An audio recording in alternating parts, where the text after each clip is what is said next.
Good morning to my honorable judges, beloved teachers and my fellow friends. I am Lynette, a Sksbc student from SK St. Benedict's Convent. The reason why I'm sitting here is to tell y'all a story entitled The Brave. Before I introduce y'all to the story, let me introduce y'all to the book. This book consists out of 125 pages and it's also in the shape of rectangle shape, which is very handy. This book was authored by Irene Timberlake and was published in the 2012 by the company of Pertandingan. This book is also at a very reasonable price, which is 5 ringgit per book, and also a very motivating book, a suitable book and an interesting book even to myself. Let me start y'all with the story. Once upon a time, King Fergus and Queen Eleanor ruled the kingdom of Dunsware in Scotland. They had triplet son, one daughter, the beautiful Princess Merida. All four of them were mischievous. Queen Eleanor tried to teach Merida how to behave like a perfect princess. But Merida liked to slip away from the palace to practice with her bow and arrow. She was a skilled archer. One night, Queen Eleanor announced that 3 clans were coming to visit and each would present a suitor to compete against Merida's hand in marriage. Merida was horrified. "I won't go through with it," she shouted. To Merida's dismay, the suitors arrived and planned. She sat waiting on her throne for the suitors' archery contest to begin. She knew she could do way more better than the suitors could. Once the suitors had taken their shot, Merida marched into the field. The queen yelled for her to stop, but Merida did not listen. Merida fired her arrows and hit each target dead center. She had won! Now she wouldn't have to marry anyone. Back at the castle, Queen Eleanor was furious at Merida for ruining the contest. She warned that things needed to be set right. "Marriage is what you want," she shouted, and she slashed the tapestry that depicted her family and ran away. Deep into the woods where mysterious weeds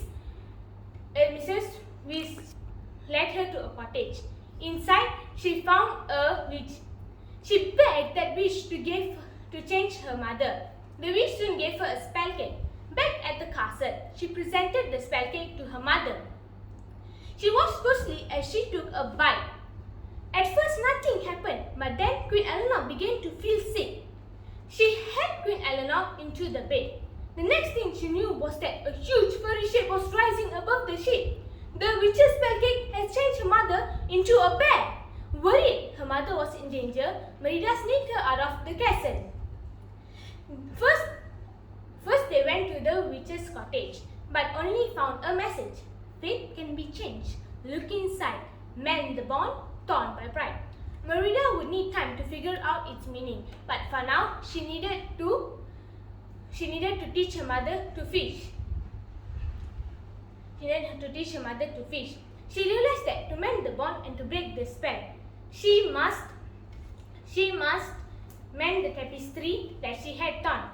Back at the castle, Merida and her mother were discovered by King Fergus. "It's not what you think it is," Merida cried. Merida didn't listen and slashed the door.